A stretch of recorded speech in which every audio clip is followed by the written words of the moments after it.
I'm Dan Lutz, and I'm addressing the abundance-minded people of the world. Specifically today, we're going to talk about the GCR. This one in particular is going to be a little interesting. I haven't done an update on the GCR in quite a few months. Not that there wasn't anything going on. Far from that. A lot of things were going on. But it was all a bit confusing, I must say, because I've had an awakening, and part of awakening is starting to realize certain things. Now, along the way of the GCR, I had a lot of different things happen to me, and I'm going to go back and give you kind of a rough idea of my path and getting to where I'm at right now, and why I'm actually now looking at the GCR as something that was completely set up by the Rothschilds, by the bloodline families, as a system of control. I even put in the description of this video that in reference to the Matrix films, when Neo woke up and realized that he's just part of a system of control that was put into place to manage the system by the system. But in the same case, Neo also took action and went a different direction and provided a new path that was good for all sides. So I regret that for a lot of the people that I'm working with who are not, just people calling in for dinar shows and bought their dinar or their Zim and waiting for something to happen.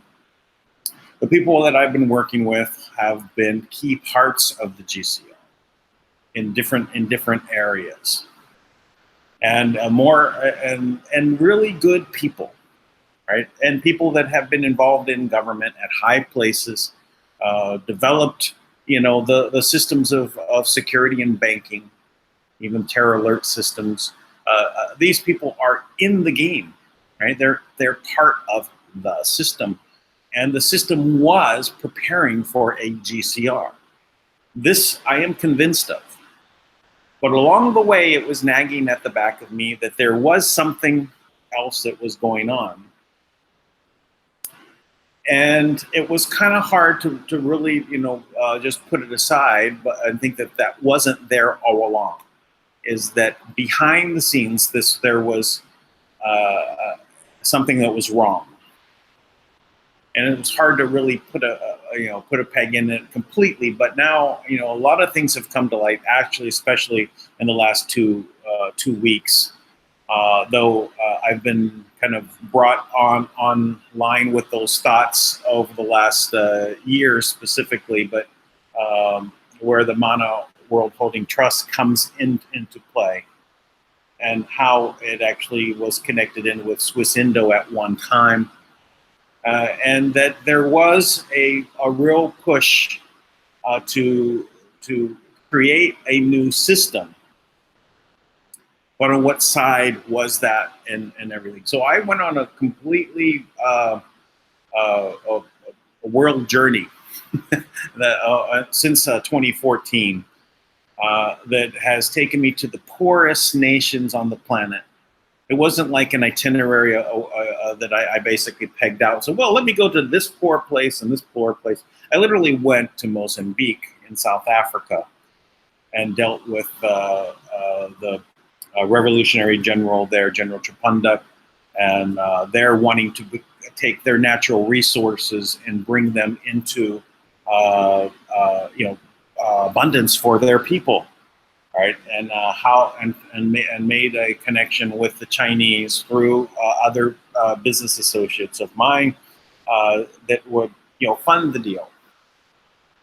But there was aspects of the GCR happening at that point. That's the time when BRICS had come into play, and then when we actually completed the deal, it wasn't able to move forward because they wouldn't allow any of the money to move. Punishment for putting up the brick system. So this interplay started back then. But the people that I was working with at that time, one of them was involved with and had the Chinese connections, was formerly in the CIA, and worked with China for a long time, and also had a Chinese partner, and had worked with historical assets, and was even punished for being involved with the historical assets when he tried to use them for himself and his partners, which I found is a repeated theme that I've discovered ongoing. So anyway, I'm starting to reveal a little bit of this storyline, but before I get into it, then this is going to be pretty much, I would say, a couple hours of this. And I will go ahead and post the link for this broadcast for a Q&A towards the end, if someone is interested to talk about it. Now, specifically, I really only want to talk about the GCR, the future, where we're going, abundance-based system. So let's focus on those things. In relation to my Abundance Mine project, which is crypto mining and Bitcoin mining, please let's keep that aside. In fact, I will have a separate channel set up for the videos for Abundance Mine because it's has a theme that's going on towards just the crypto market. So there will be a separate channel for that one. But I'm going to go back and give you a little bit of my history. I don't normally do this kind of thing, but in order to give some context, some things that are coming up, I want to really lay some of that out there so you can understand where I'm coming from. So I'm a pretty smart guy. I'm an electronic engineer, electrical engineer. I was going to UCLA starting at the age of 16 while I was still going to high school. I started working in the blood laboratories there, and then actually started working in some of the other research labs there while I was there. Everyone actually I was applying for, since I was a registered student, they had no idea of my age. I actually ended up working, as an adult, but I was 16 and 17 at the time. Anyway, since I had a student ID, I just got in. But I was involved with some of the research, early research on things that were going on, and I'm just learning. Right, I'm with some very brilliant people working there, UCLA Medical Center, in their research areas, and also doing standard lab assistant work. But I was drawn into electronics and wanting to develop technologies. And so I went into that line, and along my way, I ended up working at TRW on the satellite, in their satellite divisions, and worked on some of the very first software for designing microprocessors. I just had the mind for it. I could think in 3 dimensions. A lot of people dealing with this software, it was like the first kind of software where they have these layers and you can actually do things in these things in 3D. And I was more adept, probably from the video games that I played, to actually help those people that were first starting with those softwares develop and work with in that space. To the time where I actually started my first companies, which is at the age of 20, 21, 22, I'm starting my first companies in the 3D animation and graphics arena. I started that into the development of hardware for doing 3D animation, desktop video, developed software. My companies in anti-gravity products brought me into using also systems and computer systems where I was developing a decentralized processing computer system. And part of the reason I wanted to bring this up was because of a connection to what is happening with one of the main informants of David Wilcox and his disclosure environments. His main contact, Pete Peterson, was a friend of mine at that time, and I knew where he was working in Skunk Works, and we had conversations about those things. And he even on his, which to, only this year when I saw the fires going off in California with lasers zapping the buildings and burning only the house but none of the environment around, that kind of thing got me to realize what Pete had told me on the day he was leaving California. And he told me that they were abandoning California. He showed me, some things at that time when he left. I have not seen him since then, and that was back in, I would say, 1999, 2000, somewhere in that range. They were evacuating California. He couldn't explain to me what that meant, but now I know it was because California was targeted for basically they're going to do some horrible things to it. And when I left California, I used to drive up and down, and I would see how bad things were getting, how brown the whole state was becoming. And I'd hear, because I drive up and down the whole coast of California, and listening to the small little five kilowatt radio stations, or these little local ones, complaining that they don't have water and why it's putting them out of business. But in the main cities, you'll never hear anything about that. So I've got a real taste of that. But so anyway, let me fast forward a little bit. I was developing at that time this system, this computer system that was decentralized processing. This was actually a very big thing because all of the computers out there are very much part of a monolithic type of structure, a pyramid structure, right? Those pyramid structures are for control. But the decentralized system was much more organic, much more powerful. Decentralization back then was the key to moving forward.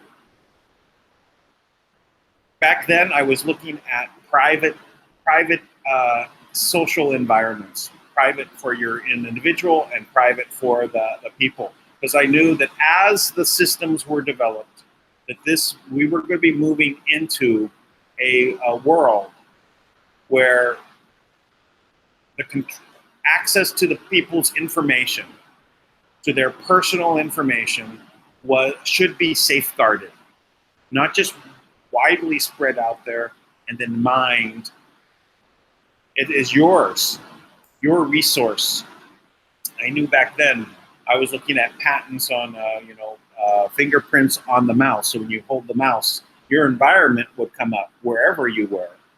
Wasn't at the time no one was thinking about phones per se, but computing devices, whatever you picked up and used, they would know it was you, and your data was there, and your workspace was there.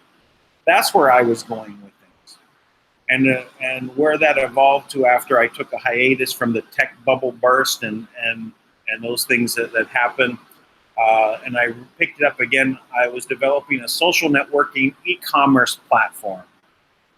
It was the same as I was developing with the hardware, but now without hardware specific. It was just about the environment, the software environment. So this social networking e-commerce platform was tied together with biometrics. And this time I had applied for 4 patents on encryption technologies. This was to be used for a cryptocurrency. I had mined Bitcoin. I was part of the discussions back then of internet money or electronic money at the time, before the idea of wallets. And so I knew that this was the direction things were going to be going. So that also, I took a hiatus and went into this now, what would be now the GCR. I gave you that background because it's just to give you the idea of where I've come from and how I'm getting here. That's on the technology side. Now let me talk a little bit about what I was involved with starting about, back in probably 2012, 2013, 2014, is setting up our own indigenous group. Entente is the name. I was all of my friends mostly were Mormon at the time. We formed this where I had a lot of time in Utah working on the development of the social networking e-commerce platform. 2.5 years of programming and development were put into that. But within that group, we knew that what we were looking at is how we are indigenous to that group. We're at the time we were looking at the word sovereign individuals, and having an understanding of the scarecrow entity, the entity made by your birth certificate. I had always had that understanding from the time I was, 16. I knew about this. I acted on it. I worked from that perspective of understanding whenever I was going to form a business as an incorporated entity, that was a public entity, and I treated it as such. So when these things were all being done, and I'm looking at forming an indigenous group with my peers, and we're looking to establish treaties with other groups, other indigenous groups around the world. We got into the setting up of a central bank and what that would look like. We had, the King of Borneo, King Allen, was who we were working with also to establish that he would help back our central bank. At the time known as the richest guy in the world in regards to gold. So at that time, we one of my friends I mentioned earlier, who was in the CIA and also had worked with the historical bonds. His name's Ralph. I'll just use that. Ralph and I became very close, and he also expressed to me a lot of information and an understanding that he had about the world financial system. And when we, even when we went to Mozambique, and we're working to establish, this system of how to develop the natural resources for Mozambique and provide prosperity for all of their people, not just the top. That this information of how the system was working was starting to come into me. I was business oriented. I had an understanding of things on that, but I never knew the high finance. Even though another friend of mine at the time had owned his name is Neil. I won't give the last name, but he owned one of the big investment firms. He was completely licensed, Wall Street, part of Michael Milken's group. And he had told me a lot, and we also became close. And so I had a lot of education coming from different angles about the system and how it worked. So when I first heard about the GCR, it was under what was called the HARP program, Historical Asset Redemption Program. And what you were supposed to do is, if you had asset or these bonds, at the time, Pacelli bonds were the big things. If you had these Pacelli bonds, they would be used as you could get a commission off of helping to bring them to the GCR, to list them, because these are historical assets to be redeemed as part of a settlement of the world debts. So when I started talking about this with Ralph and others, and wanting to know more, I got a lot of education, but they didn't want to touch it, right? Because dealing with those things had cost them dearly. Ralph was expunged from the system. He vanished. He had no Social Security anymore. He had no his monies were gone. They were stored in a certain place, and then afterwards they said, "Well, sorry, you have no more money." So whatever his set aside was, and I know where that is. I just won't say it, but it's a part of this system. So I'm thinking Knights Templar and along those lines, and where that money was stored. But so because he was punished, he didn't want to get involved, but he did give me information. But as things progressed, we started seeing that this was getting more and more prevalent throughout 2014, to the point where, you know, he started to want to get involved with it. Through the point where he made some inquiries, and about a month later, he's dead. And so the reason he's dead was a massive heart attack in Salt Lake City Airport on his way to go to Mexico to meet with the Mexican president and other business leaders. He ends up with a massive heart attack. He did not have a heart condition. The previous year, someone else said he was why he shied away from it, that he was used to dealing within it. Said that he was getting involved. He also ended up dead of a massive heart attack and did not have a heart condition. So shortly after his funeral, I end up coming to the Philippines. I already was here. I already had a house here, a girlfriend. I was here half the year. But at this time, I started getting more into these historical bonds, but specifically with the Chinese partner of Ralph.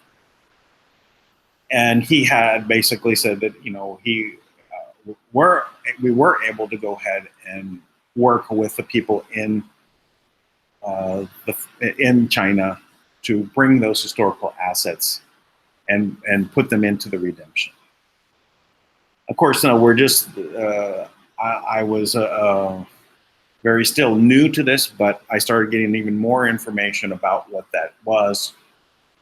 But the one thing, another friend of mine who worked with the Treasury Department and is an attorney, he warned me and said, well, you're not licensed as a broker.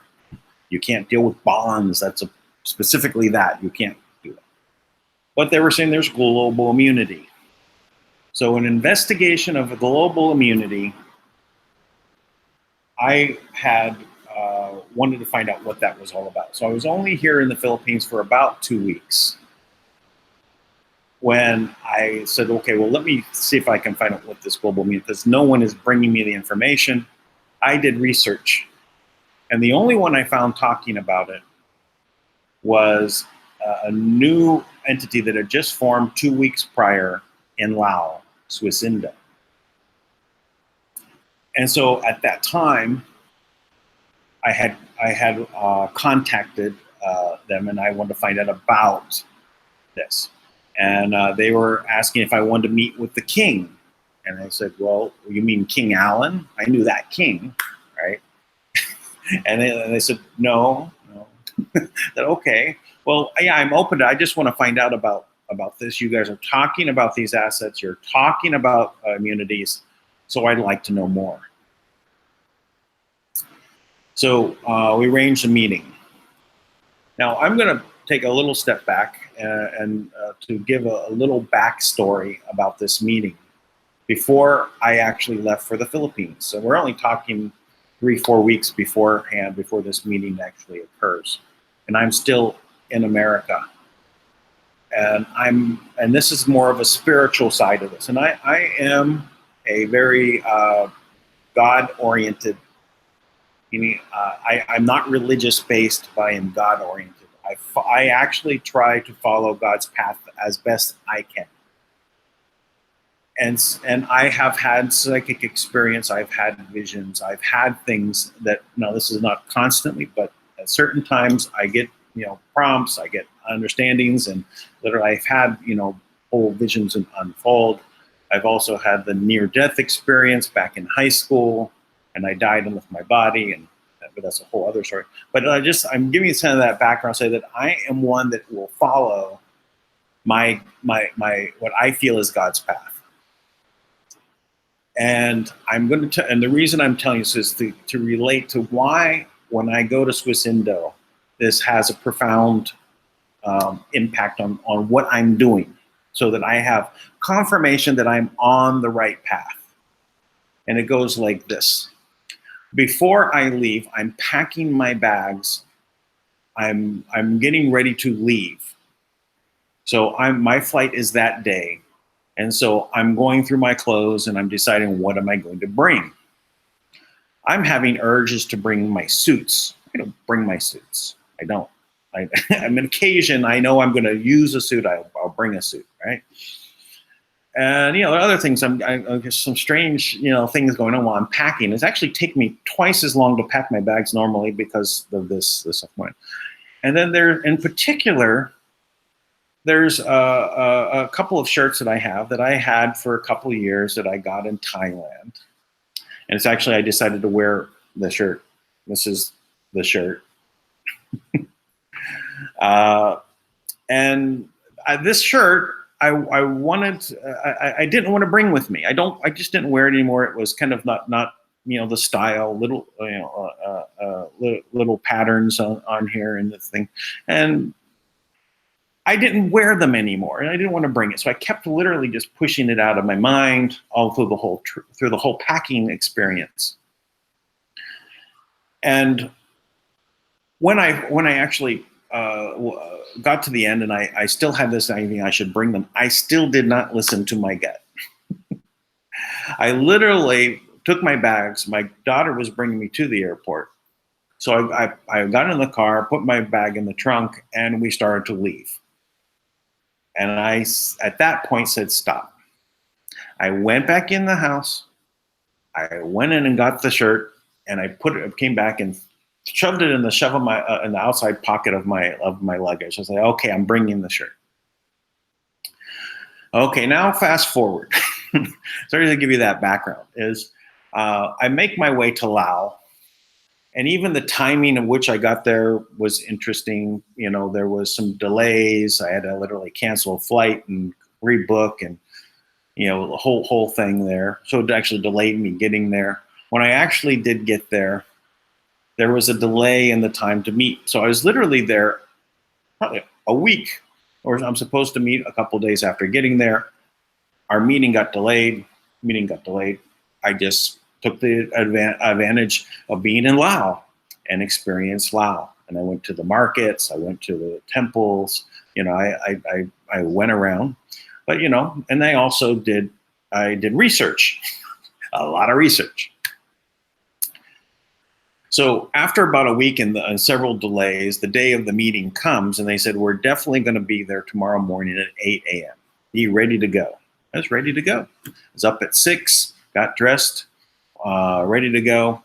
And then the delay came, and it went from 8 o'clock to 10 to noon to 1, until 2.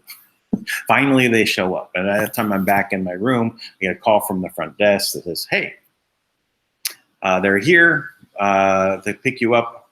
Come on down. I left the room. I turned around halfway down the hall, and I went, oh my goodness, I've got to wear the shirt. So I actually went back to my room, and I put on the shirt. Again, I have no idea. I just followed my gut. So I go off to the meeting, go in a beautiful mansion of all really beautiful woods. I mean, everything is made of wood. I've almost like wood I've never seen before. It's so rich, this type of wood that comes only from Laos. And but we go into the big room, very big desk, and sitting down there is the king, right? And then the next to him is his minister of finance. And so I sit down, and then he turns to his minister of finance, taps her on the shoulder, and he said, elephants. And he turns back to me and said, this is a very good sign. Nobody gets to meet me. And the only reason that you're sitting in front of me is because God put you in front of me. Elephants are very good luck. They mean abundance. They mean a lot of gold, so on. But he says to me, this very good luck. And he says, so I said back to him, I know that I'm only sitting here because of God. I follow God's path, and I wouldn't be here unless God put me here.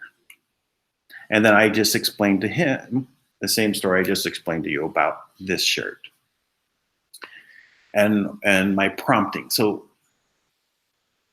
it ends up where I end up going back and I do an interview when I get back into Manila. And I talk about this. And without anyone telling me during the interview, I said, I met with M1. No one told me, just said it, right?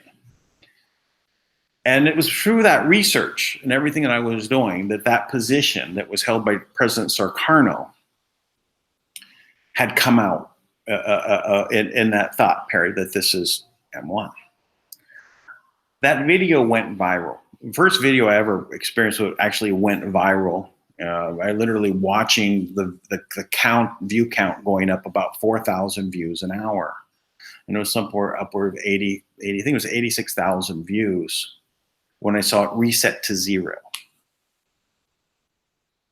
That was unusual. Why would it reset? And the view count stopped going from 4,000 views an hour down to 200. And since then, that video, just as a coincidence, a few years ago, I go back and I check it just out of curiosity, see how many views it have. And it always seems to go up to a point, and then I go, and then later on I check again months later, it could be 6 months later, and the view count is back down.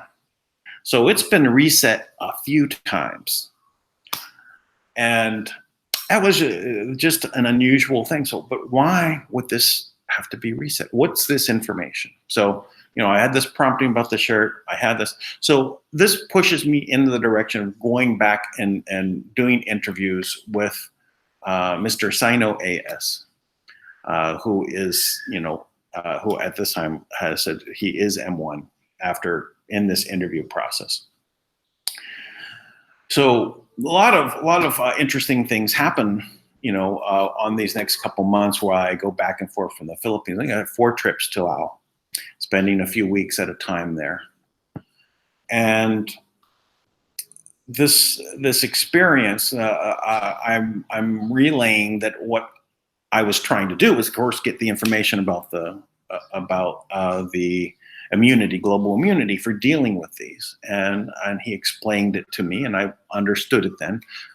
But I told him, but what my path is to go to China and work with my Chinese partner who's going to fly there, and we're going to meet, and we're going to then go and talk with the people about the historical assets and bringing them into the redemption. Now, M1 was not in favor of this. And he wasn't stopping me or telling me no, but his this is the old system, and this is, there's something with this system that he's not going to get involved with, but that they're doing this. They're making the 11 payments of paying off the world debt, and of which they had completed 4 of 11. And on the 5th one, it got stopped. And they were working on how to make the next steps forward. So at that time, I've heard of different parts, which includes OMD, also One People's Public, OMPT, One People's Public Trust, with Heather Ann Tucci, and so there was hearing these things for the first time back then. Don't really not knowing too much about any of it before, but since we're educated, so and so I left, and I went to China, and I've never been back to Laos since after those first 3-4 months. And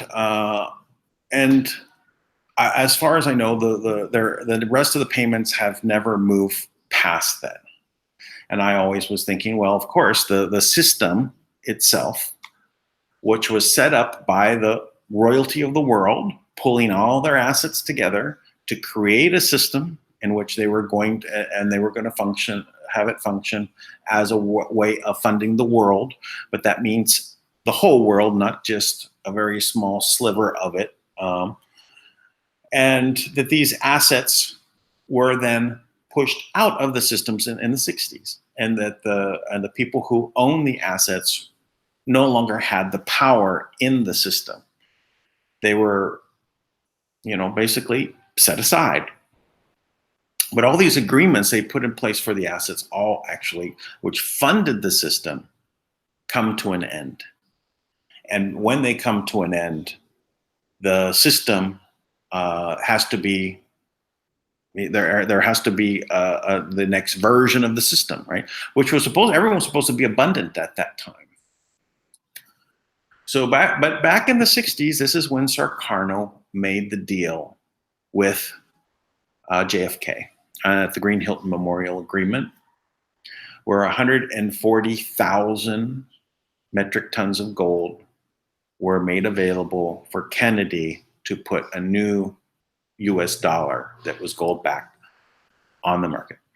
And he signed Executive Order 11110, and they started to create $5 bills that were actually backed by asset. 10 days later after signing, Kennedy is killed.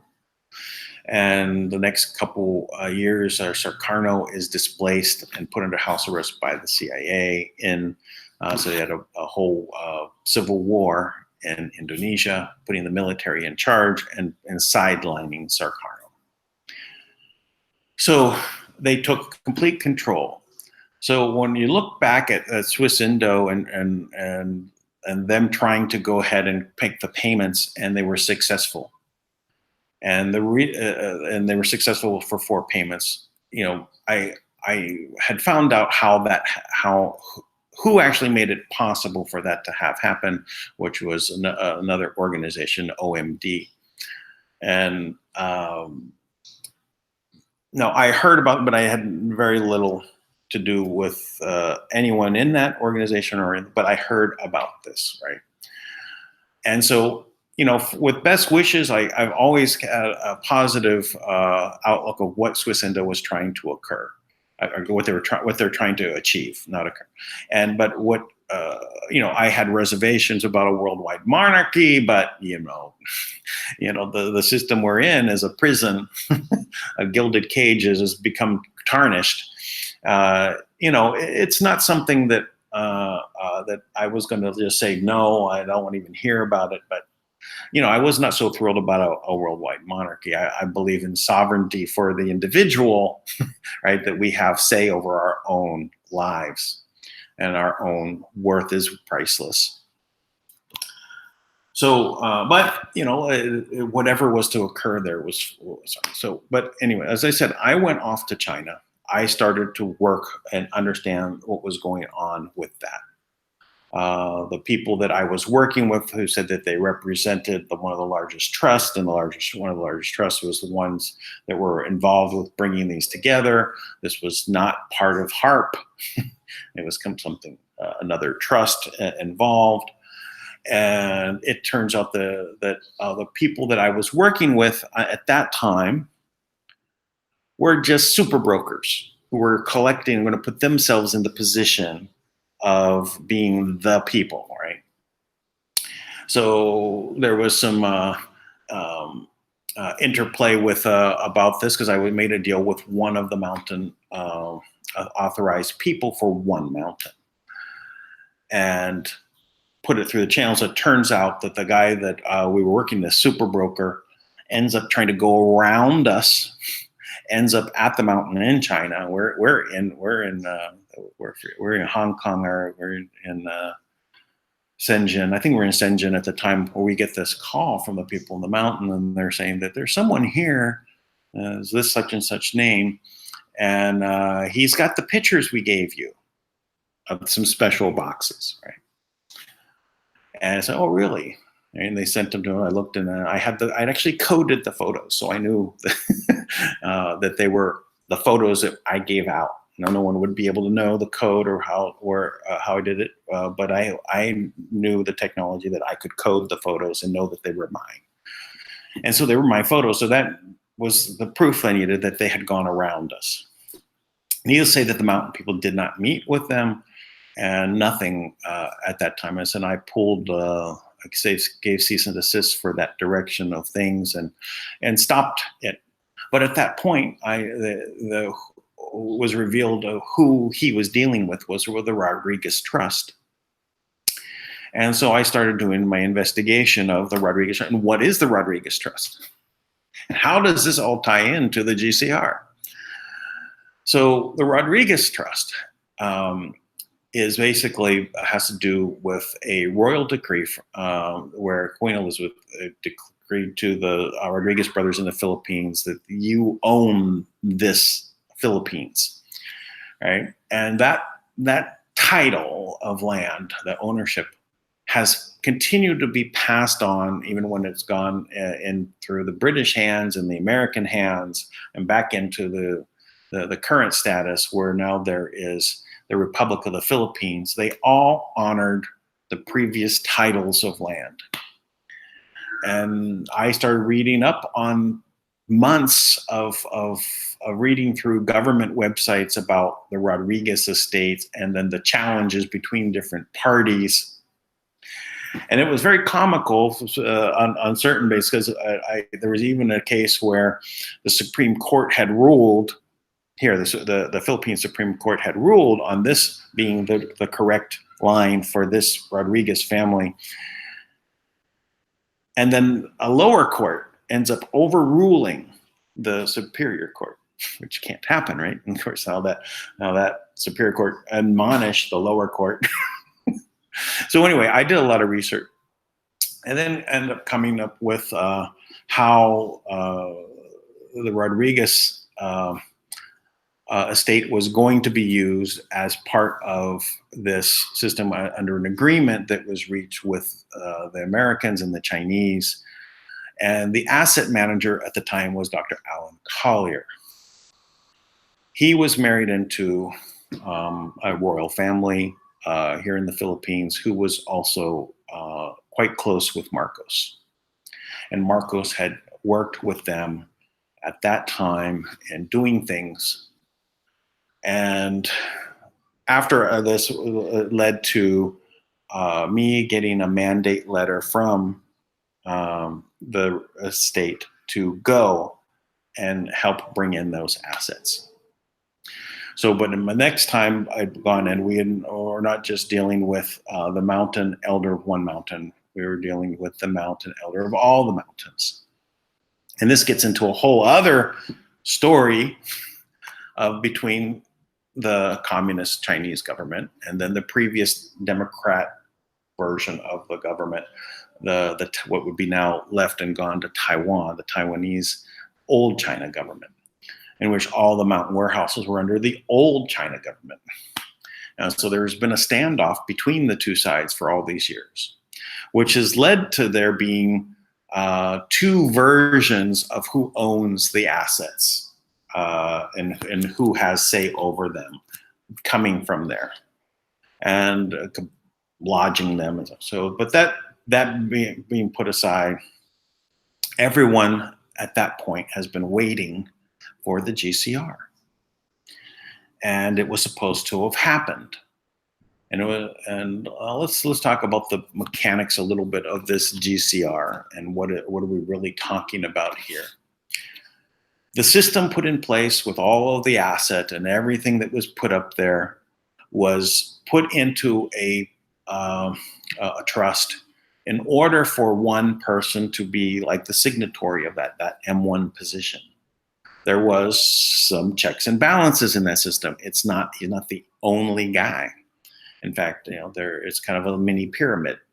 right, in this structure. So there had to be a coordination effort, and of course, then there's the people that are going to say what how these funds are to be spent and so on, and they take counsel on that. And so there's a whole structure. Now, all of this is invisible to the world, right? Because it's not been made known. But since it's been hijacked and everything, the information has come out over time because the people who are the owners of the metals, the precious metals, they're saying, okay, it's now time again. The old system is dying. The agreements are no longer valid, or they've expired, or and so on. So they want a seat in moving this forward, and they want to do, from my understanding, the spiritual thing of bringing abundance to the world. Right? It's from this point of view where they all came together in the first place. It's just an evil group that sidelined it and took it another direction of this debt slavery system that we find the world now part of. So the mechanics of this system are that they have to settle the world debts, right? So they created this paperwork, and it all has to, and so let's say that these bonds were created, and Karen Hudis has given the number. It's the only place I've heard it anywhere, who was an attorney at the World Bank in charge of looking over the accounts, and was a whistleblower, and she has spoke a lot about this. She's she's given that 4 quadrillion in bonds were issued by the Fed, and an exchange of asset. And here's the paper. Here we're in control of the asset. Now sometimes the asset moved, and sometimes the asset didn't move. But in any way, they never honored the payment on the ones that they didn't want to. If you weren't in their circle, they never would honor those bonds. So now you have all this upset people that never got paid for their asset, right? Never got, and the system went out and they all became wealthy.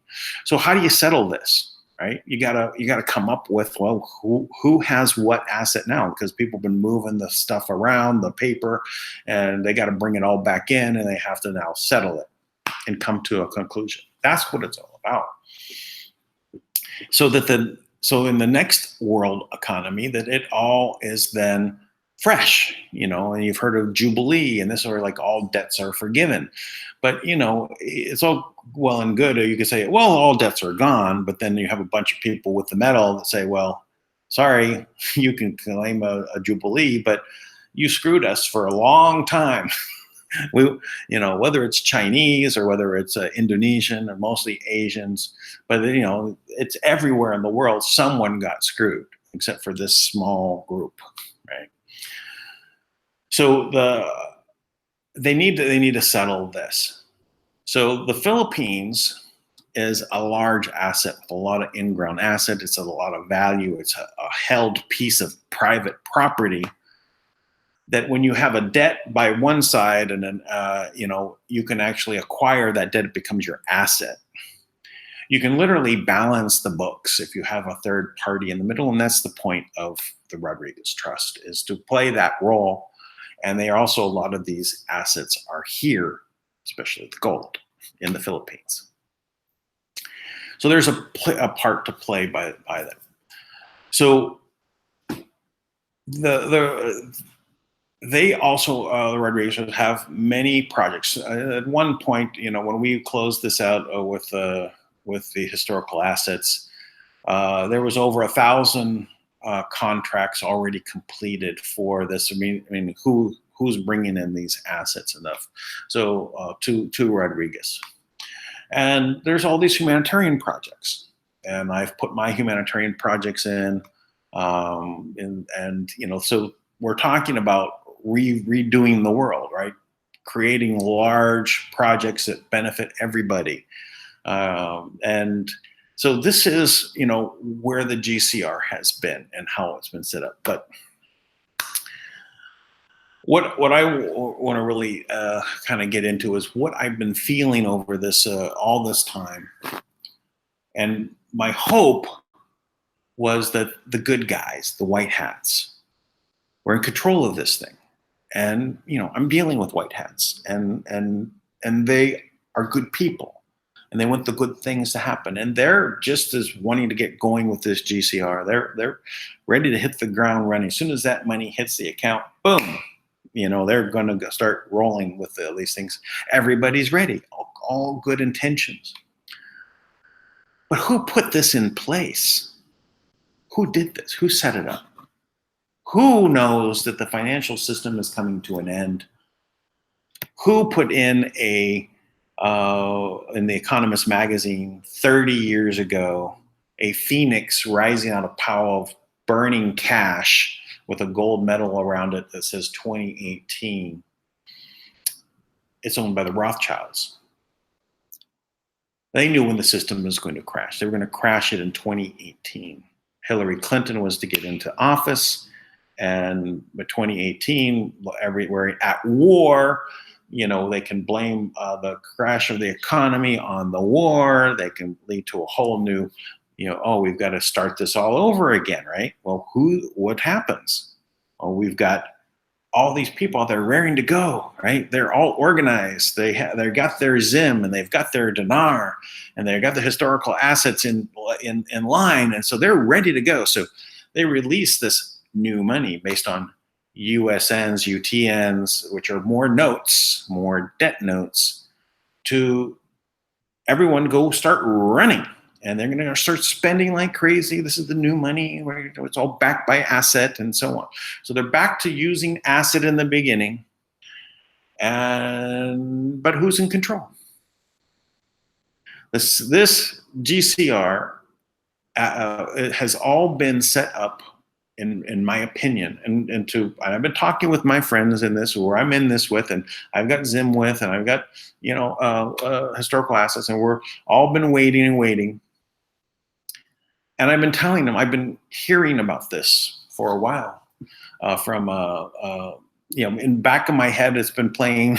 And I also start picking it up on one YouTube channel that I've been listening to, Lucid Dreamer, Thomas Williams.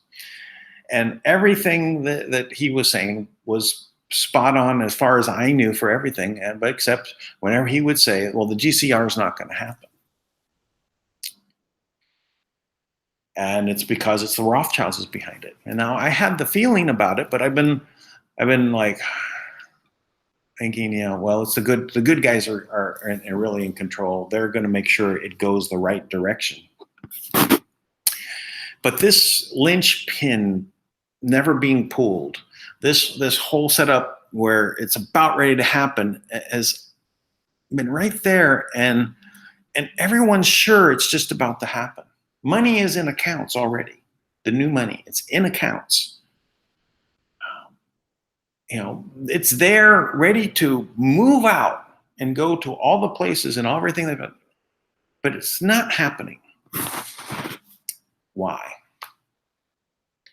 Now I started thinking, well, Trump, has now thrown things in for different. Now, back in the day when before he was running, I asked Dr. Alan Collier, I said, I don't know, is Trump a good guy? Yeah, I've always liked him, right? But is he, he's a billionaire. Is he in that club? Is he? And he said that he was convinced that he was on the right side of things. And he told me about some visits that he had made to Reno for the event. And, Alan Collier also was in Reno and helped straighten out some things on fraudulent documents that they were working on at one point and so on. So, I had good feelings about Trump, and I was always happy to when he won, and everything he said was good. And I'm extraordinarily happy to see what's happened with QAnon and the whole awakening, or the great awakening of the public, and how it's being orchestrated. And that how now I can see that the reason the GCR has not moved forward is because Trump was not ready for it. Now, I don't know if he's the actual one that was going to make it turn on or off. Off is not the word, but turn on or stop it from moving forward, or if it's a combination. But I think that he wasn't quite ready. And we have to ask ourselves, is there going to be a global currency reset? Yes, it has to. The whole system is based on nothing in it, and it's losing value rapidly. The paper money or the fiat money in the system is losing purchasing power so rapidly that is going to be going runaway inflation. And Trump is trying to push things to have it collapse when he wants it to collapse, which is out further. And he's changed all the trade scenarios and created and got us out of traps so we wouldn't be productive. And now, companies are going back into America, and that things are starting to happen. And he's got control of the magic wand, and he can make the stock market go up. The plunge protection team is there to slap into gear and move things around, and everyone's, oh, okay, good. We're moving forward. So the stage is being set, but is it set? Is it ready to happen now? Everyone's expecting that this is going to move forward next week. The GCR is now. It's another one of those, it's gonna be. It's now. It's happening. I'm getting calls. I got calls from Rodrigues. I got calls from my partners in the States. I got people telling me, yeah, okay, the money is going to be moved into my account. My attorney called me, and so on. And so all of this I'm hearing, and it's not like I haven't heard it before. But I do believe that we're at the stage where we can have a new world currencies backed by asset. And the key is that it is not under Rothschild. So I've been, in this, mindset for the last year, thinking that, is the Rothschilds really moving this? And I'm listening to, Lucid Dreamer and hearing, and I encourage everyone to go to Lucid Dreamer on YouTube. And I'll put that as one of the links down below. I did put some description of what I'm talking about here below in the description of this video. You can look at it. I'll add Lucid Dreamer. Go there and be sure to subscribe to his channel. There's stuff that comes out almost daily, at least every couple of days. There's something that's coming out from Thomas Williams. Great information. I only a week ago learned that the trust that he's talking about is someone I actually connected with on another website. Somehow I got to that website called, I forgot the name of the website. Sorry, I'll get it for you. I'll put it down below. But the trust was being talked out from there, and then I realized, that's what Thomas Williams is talking about. Okay, so that's the one he's talking about. Then I went through and I read their documentation, and I realized that they're OMD, the ones that help SwissIndo make the payments.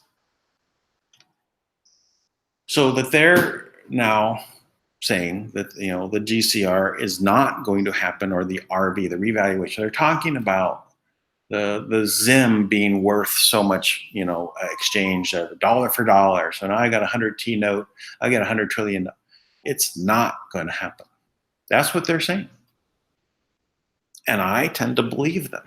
I tend to believe that they've now been working with Trump, and that everything that was set up before was all because it was part of Rothschild. Even all the white hats in the system, all the good people out there that have been playing their part of the system of control, following the guidance, and just move the cattle down this direction. And listen, I've got stuff in there. It's painful to think of that, but not too painful. It's just like, one of those learning experiences, right? It's okay, I can learn. It's not going to be the GCR that everyone was thinking it's going to be. Not to say that we're not having a GCR. A global currency reset is 100% necessary. It's the death of that old system and replacing it with something that is new. This new system is going to be for the people. It's going to eliminate poverty. Right? I have a very big focus on doing that with the Kringle Coin, TBC coin, and I've given a lot of my time and effort to help to shape and move people to start thinking abundantly. Right? When people are looking for exchangers, for this, TBC Kringle Coin has expanded bigger than Bitcoin and Ethereum combined. But of course, no one would know it, right? Because why? It's not on the markets. So it's not where all those people are talking, and they're in their casinos, or they're part of this new system of control. These markets, a manipulated market, and where you're in a lose-lose situation. Only winners in that game are the people with the most amount of coin. If you have thousands of Bitcoin, you can start making some nice money, right? You can play the market, be a day trader. But most people lose in these casino marketplaces because, TBC was not marketing. It is algorithm based upon the value of the people, the members joining it. Yes, it's hard to use it right now as a medium of exchange. It's more difficult, definitely. But its focus is on bringing abundance to everybody. And it's easy for people to go ahead and follow, and for a little bit of expense, $10 for a lifetime wallet fee, which is remarkable.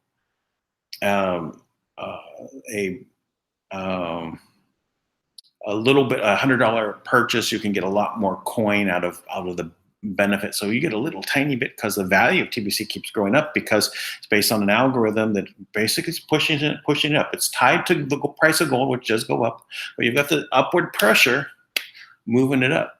So that's abundance based.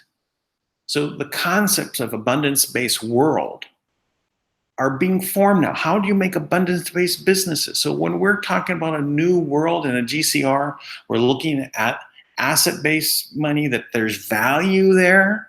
It's not going to go down because they have to print more to pay off these fictitious debts that were created, because you can never pay off the principal. It's a Ponzi scheme.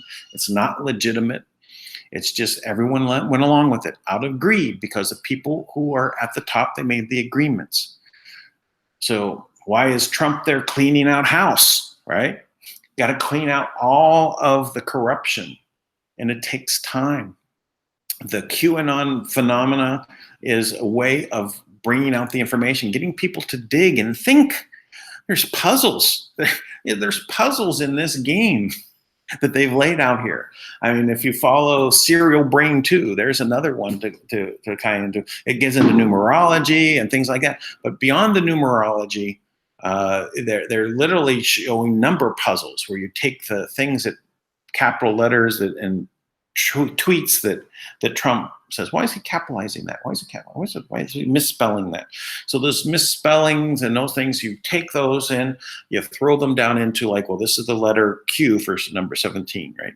Or whatever the letter, and you have a number. You can then restructure that and end up coming up with a whole other point in the Q posts, and you say, oh, this is what this ties together. Look, it's one the future proofs past. Things that he's saying there, or something that was said already in the past by Q. So this engagement of the mind gets people to start thinking, what is going on? And then if we tell other people, and people start get curious, and they start to wake up. I mean, where is the general population of the world? Are they awake? No. Are they starting to wake up? Yeah, it's like they hear the alarm clock, but they're just kind of like, oh, I'm hitting snooze. Why is the snooze not working? I still hear QAnon. But they are going to wake up. And when they wake up, they're not going back to sleep, because then they're going to see that the only way that people got ahead and got into a seat of power was to be the most evil that they could possibly be, because it was the stuff that they could be blackmailed against the population of the world. The most horrible, horrible things that we can think of are what we can look at anyone in a position of power around the world and say, did you get there because you did all these horrible things? Did you start worshiping Satan, Lucifer, doing sacrifices, having sex with younger and younger people to get you into the... It was explained to me once by someone, a friend of mine, that what happens, and that they'd be exposed to at a party. Well, first, let me go back. So what happens is you become a congressman, right? First time there, best of intentions, really good guy. You get there, and what they do is they say, hey, you know what? There's this great stock. You should put some money in there. And you do, and you're, oh, wow, I made some money. Oh, here's another stock tip. Oh, okay, great. I made some money. You're already in there. You're starting to fill your hopes, and they say, oh, you know what? Here's a bill. I know you don't like this, but can you go along with it? We did help you out with that stock. You go along with it because you want more money, and then you're on the road, the path to the dark side. There you go. It then leads to a party where they have this beautiful young girl, 20-ish, and you're half your age, and you go, oh, okay, well, that girl likes me, really? Okay. And I'm going with her, snap, snap, pictures, pictures, pictures. Oh, next bill come out, oh, really something you don't like, but they got pictures. They can blackmail you. And it only goes to a certain extent, right? That blackmail. But what they have to do is to give you more power is to get more blackmail, worse blackmail. So then the next party, the girl is not 20-something, she's 16. And she looks 20-something, you don't know. Oh, now it's rape, statutory rape. Oh, next is, oh, they're 12, 10, 8. Now we're here down to 3 and infants. You see how evil that gets. Get into sacrificing people, eating them, having parties about eating people.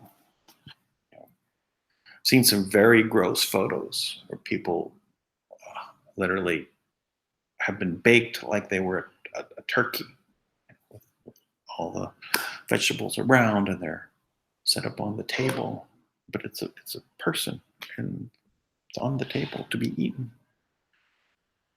It's so gross, so evil, but that's the path. And you only get more power the more evil you got.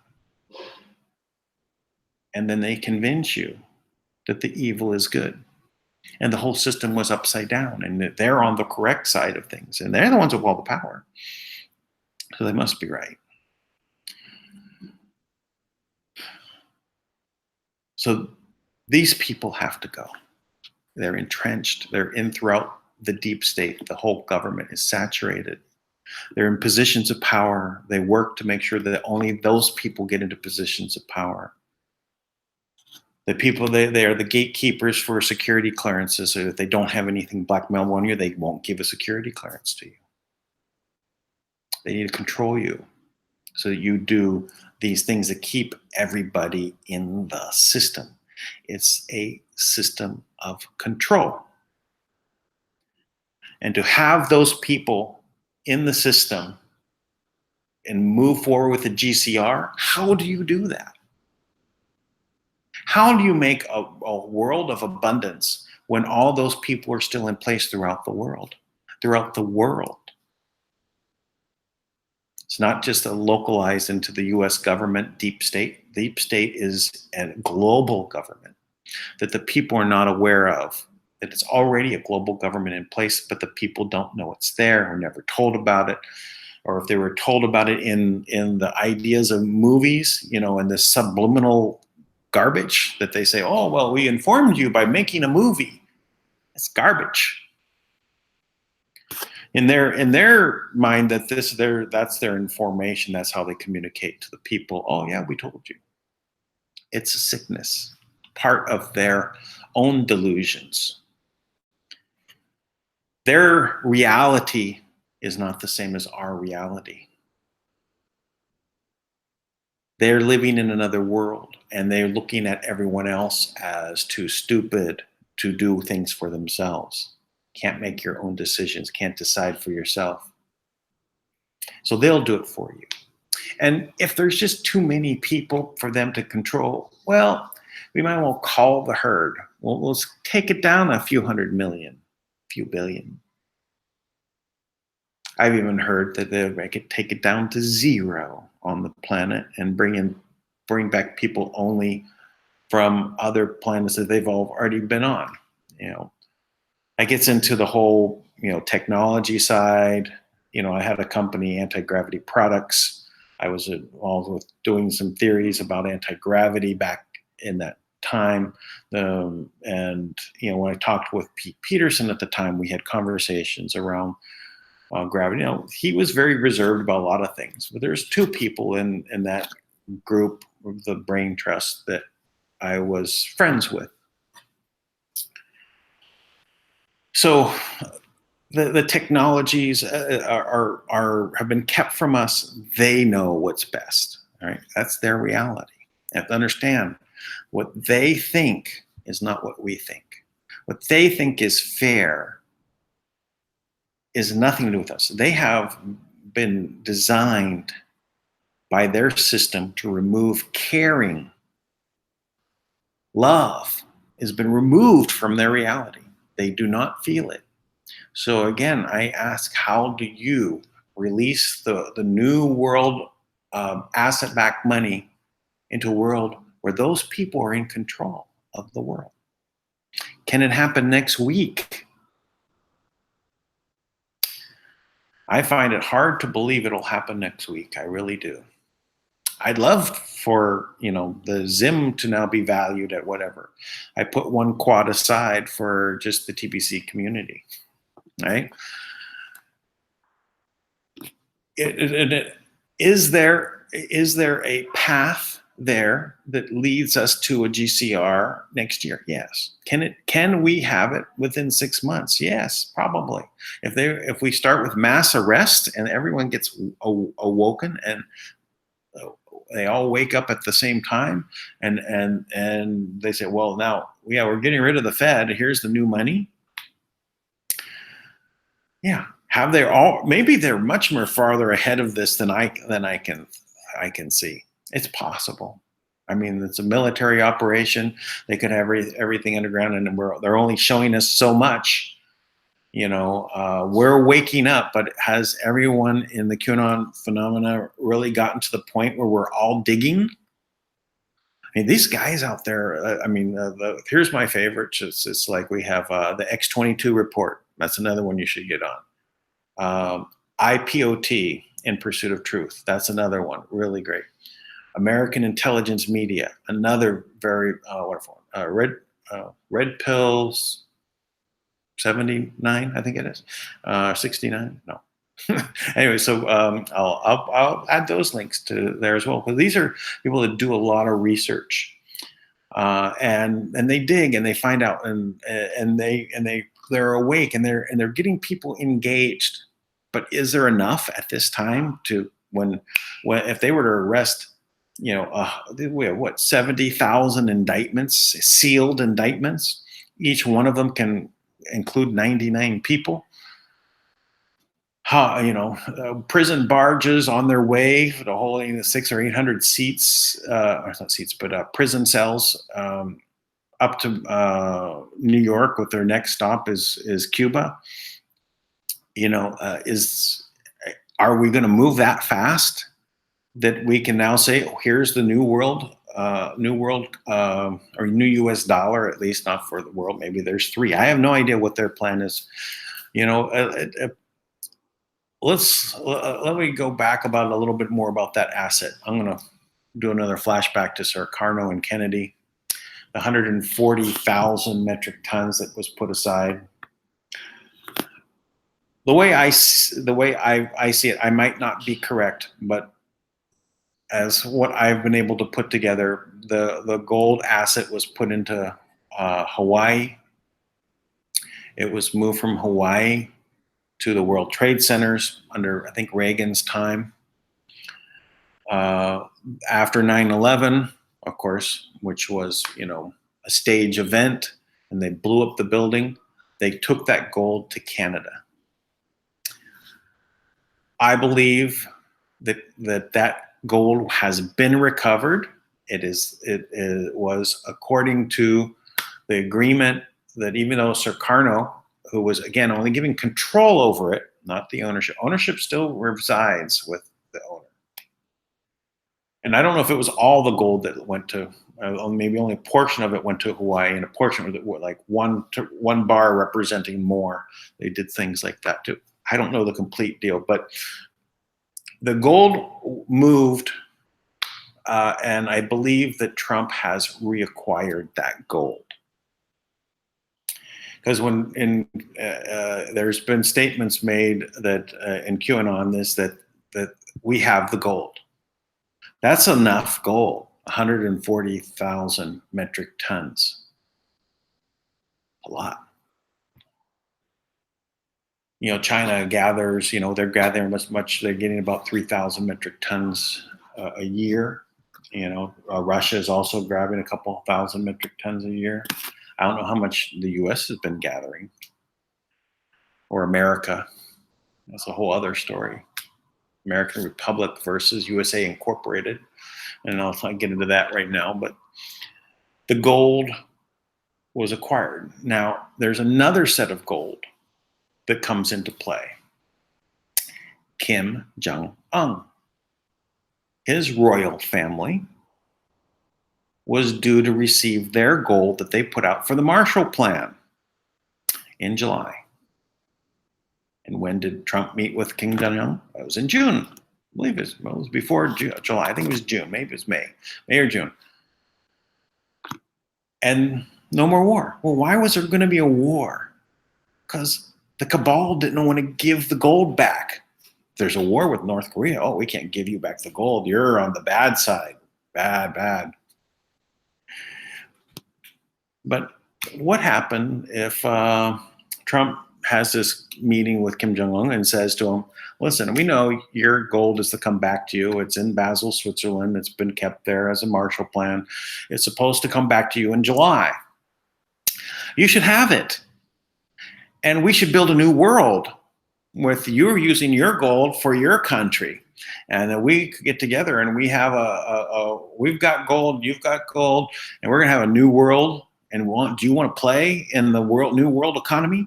And Kim Jong-un says, yeah, let's do it. Yeah. So that's been settled.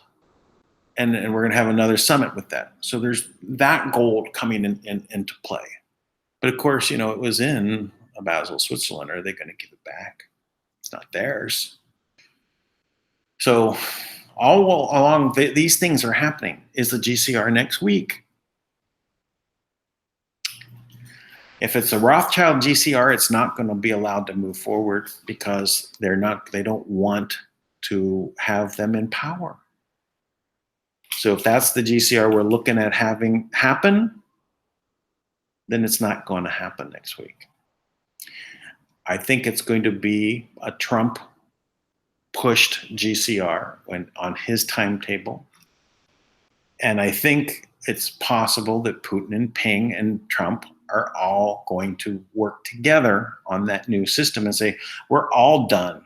We're all done with this central bank system, this debt-based slavery system that causes poverty on this abundant planet. There should be no poverty on this planet at all. We have so much. We have water. We have food.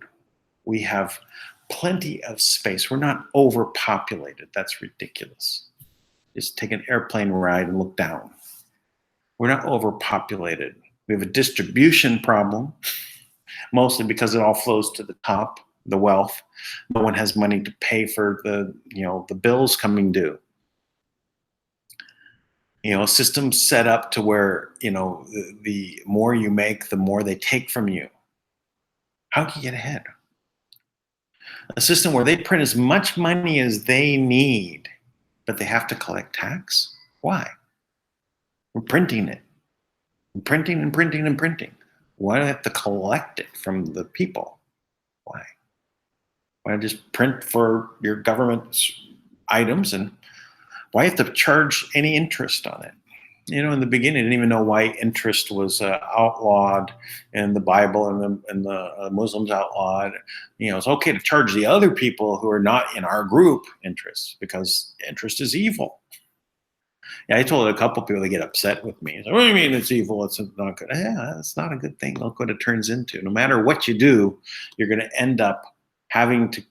Where's that interest come from? Where's the money created to put that into place? It comes from nowhere. That's why we can never pay off the debt, because there's always interest. There's always more. You always have to create more fictitious money to pay off the bigger owed fictitious bill. That's why the devaluation happens. So anyway, at this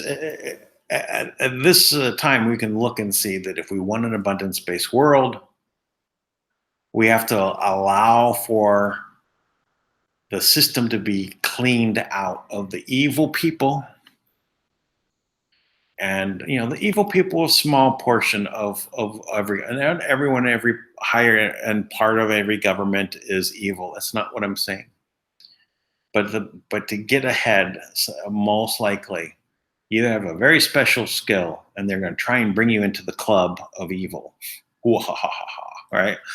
Or you have to join them, and those people usually can't create anything. They're not good at anything. All they're good at is being evil and following in line and doing their playing their role in the system of control.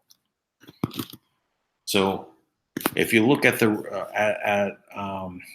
I use a website for the QAnon viewing that goes through and has like all the indictments that are listed there. So we're at 70,000 indictments, but you can also see how many were added every time. And then you can also look at the arrests, how many arrests are happening. So you can see that there is a ramp up, keep going on. We're up to 70,000. It's like 5,000 new sealed indictments every month are being added. Are we ready to now start having those tick down? Right? Did we get everybody?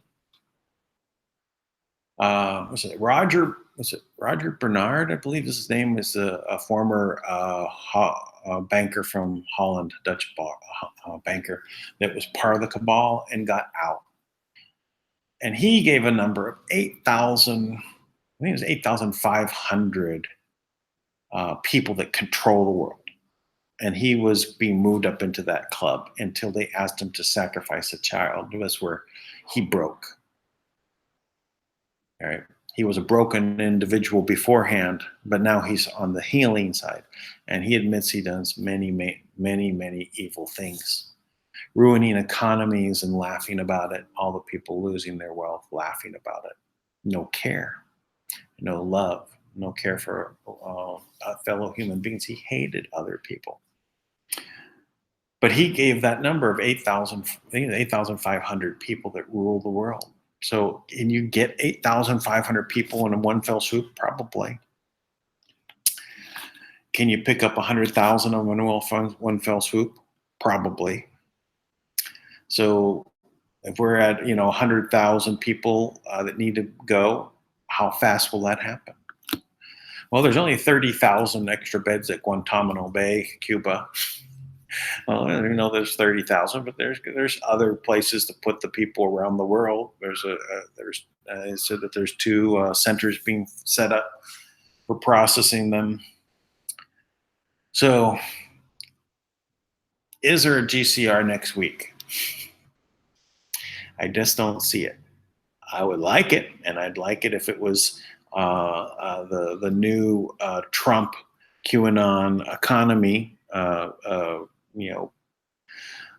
Ping and Putin all together, moving this forward, and we get rid of this imperial colonialism system. The British look like they're culpable in doing this.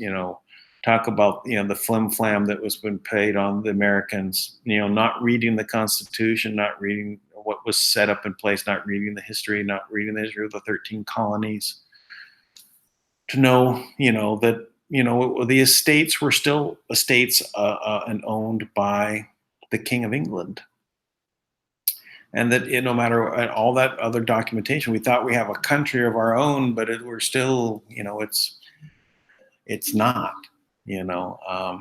So how do we, settle this now for the people, not just the American indigenous people that grew up there? Not to say bad things weren't happening to Native Americans and all that. Let's not go back into that. Let's look at our forward direction, what we have to do. Stop blaming. Let's find out how we live together, move forward in a very positive manner.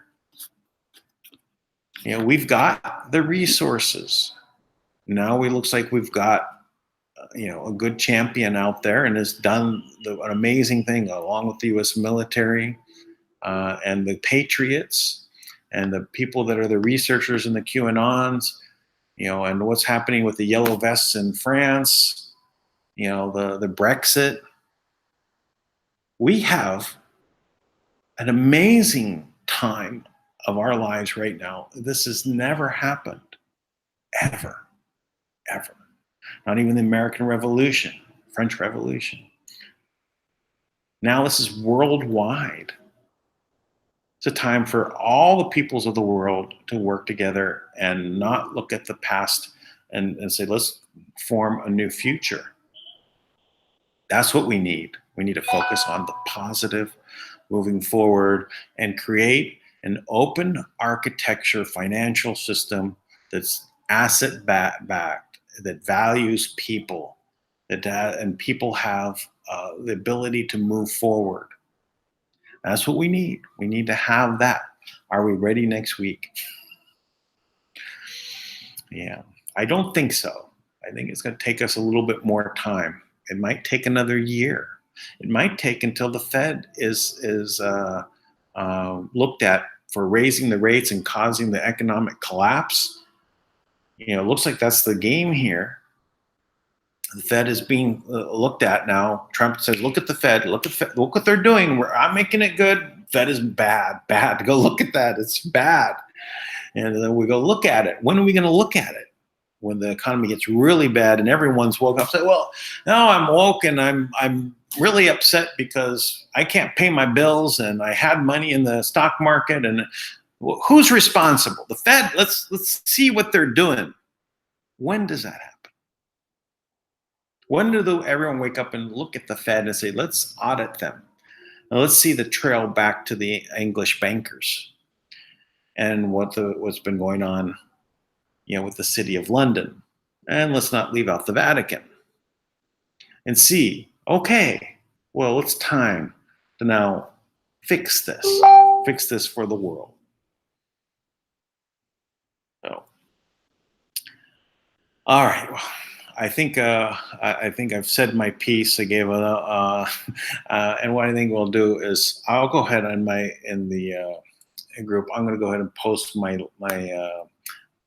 link here for anyone that would like to come on, and we can talk some questions. There's no necessity. I'll hold this open for next 15, 20 minutes or so, and then we'll go from there. And I'll just keep asking the same questions here, and we'll go on from there. We've got 27 people that are watching. Okay. There's the Hangout link. So again, if you're interested, let me go through and I'll see what there's any questions already posted here. We've got a bunch of hellos. Happy New Year. Thank you.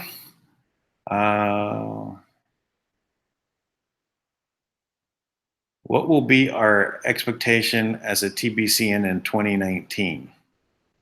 All right. Well, the expectation that I can see is, number one, right now I see us as the largest cryptocurrency in the world in regards to reach. How many people did we reach? If we look at in regards to the people who created wallets in Bitcoin, 22 million, wallets in Ethereum, 35 million. But we've had over 50 million people create a Kringle Cash account. That's bigger than both of them. I mean, relatively, you know. And then, you know, they're on market exchanges. They have active users of 500,000 people each, and we've had 200,000 people pay $10 to have access to their wallet. So, does that mean we have 200,000 active people? I would put them down as active. So, we've done really well. We're not 3 years old yet. That's coming in March. Can we see where we've distributed enough coin and everyone has enough that when there is enough awareness, waking up, it's like the same thing as waking up to the Fed and waking up to the fact that everyone has enough TBC that they can start trading with one another peer to peer. You can see wherever we have the biggest populations of members, there's more activities happening, bazaars, trade fairs, barter systems that are working. Just as many scams also in those locations because people are being taken advantage of because they're looking for the market exchange, where there can be only a peer-to-peer exchange, right? There's no margin. There's no buy price and sell price. TBC and Kringles have one price per day. So when there's enough people in the world that have woken up and they finally see that they have more TBC on hand and they can trade it, and more people are realizing it, and cryptocurrency in general is more accepted in the world, all of a sudden those people are going to be valuing their TBC that they haven't had that they have in their wallet, but they haven't paid their $10. We have 50 million people made a Kringle Cash account. I don't know how many wallets that is. Not everyone makes a wallet. A lot of people go and register and then they don't know what to do and they don't go to the next step. But let's just say that there's a significant number of people that could pay their $10 and become active, and they know they're going to do that. And what happens when they do that? The price goes up. 1 grain of gold. So this algorithm brings abundance to the people because as they use it, it becomes more valuable. So general acceptance of TBC will be very high by the end of this coming year. Can you go buy a cup of coffee at Starbucks at that time? Who knows? Maybe 2 years from now, or maybe it's 3 years from now. But we're growing. You know, looks like better than the others. And the others are only on the market exchange where it's a lose-lose situation. People think that that's the place where you can win. It's a casino. No better. Most people lose. Some people win. House always wins. The exchange always wins. Anyway. So Digger 420 says, no currency reset. No, I said there will be a currency reset. I just don't think it's going to be next week, and I hope it's not the one in where that puts Rothschilds back in the driver's seat for the future. They want to make it happen, and they're being stopped. Now, is Trump, Ping, and Putin ready to move forward? I don't know. Is it soon? I hope it's sooner than later. Anything to move forward. All right. Okay, so that was oh wait, where's one see? Okay, so Edith said she was gone for a few months. Oh, well, welcome back, Edith. So I hope you enjoyed my GCR Delusions and Realities. Please subscribe if you haven't subscribed already. It helps. Give a thumbs up on the video. This helps move it up in the rankings for others to catch on to it. This is an amazing time. I know I haven't been doing as many videos. I had a big spree of doing a lot of videos for a while, but I had to really focus on getting some things done for Abundance Mind. That project is underway. We're going to be doing a lot with that ongoing. And as I said, I'm going to have a separate channel for Abundance Mind. And that there will also be a lot happening coming up with QAnon and that. So I'm going to be doing more QAnon. This is sort of a QAnon video, but not specific. I'm not going to any of their posts. I do mention the QAnon here. Again, subscribe to. I'll go ahead and I will add those links there for the other channels that I said are very good to keep up on the things. You know. So iPod and X22 and American Intelligence and Lucid Dreamer. Those are really good. Keep a lot of give you a lot of information, a lot of research being done. It's amazing what these guys are discovering. Oh, and then Serial Brain too. Yeah, because he can pick out things on how these number systems, and it's a puzzle, and it's beyond. A simple puzzle. These things are put into place for people to discover. If you like crossword puzzles, you just start following the QAnon and Serial Brain 2 and figuring out how the timestamps are playing into capital letters and how you can put that into a code that you can decipher. And it's repeatable. So we've been told that all the tweets from Trump are note all the timestamps in which they do them are on purpose. That's amazing in itself. They've integrated all of these things using advanced systems. So let's see. All right. So anyway, if no one wants to come on, I think we'll go ahead and end this. We're already an hour and 40 minutes into this. I thought we might even hit 3 hours because there's a lot of material I was going to go over, but it looks like I got through all of it. I think all of it is there. I hope this gives you a good perspective on what the GCR is, what it's about.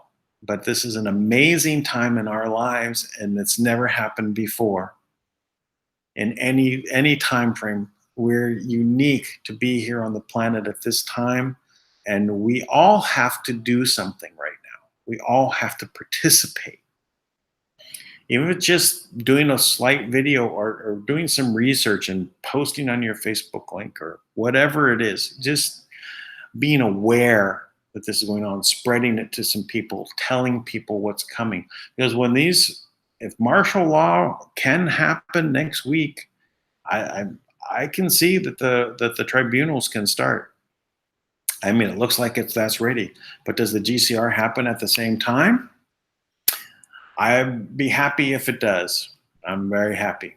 I tend to think it's going to take a little bit longer because they've got to get more people awake.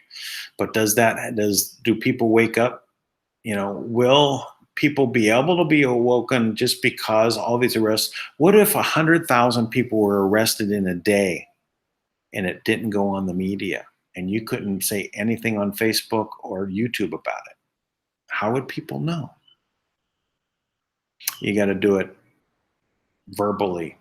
You got to work through email, register for blogs, get into outside of Facebook, get outside of Google, get outside of YouTube. There are others. Gab, I'm probably going to start up a Gab account to post there. I did a Twitter account and I started posting. I said, well, I feel like if I build up my Twitter and then they take it away from me, why did I spend all the time? Right? Same thing with YouTube, but it is the platform of that we have available. There are some others as well. I started Real Video, then they changed the name to Brighteon, but I haven't posted there. It's another step. Got to get in the habit of doing it. But I built a subscriber base here, almost 11,000 subscribers to my channel. So anyway, I would like to wish you all a very prosperous and abundant new year. 2019 is going to be amazing. Get involved, share this video, pass it around. Please do that. At least get this awareness out to people what we're going to be dealing with QAnon and Trump and the GCR. They are tied together. And on that, I'll see you guys next time. Thank you all. Bye-bye.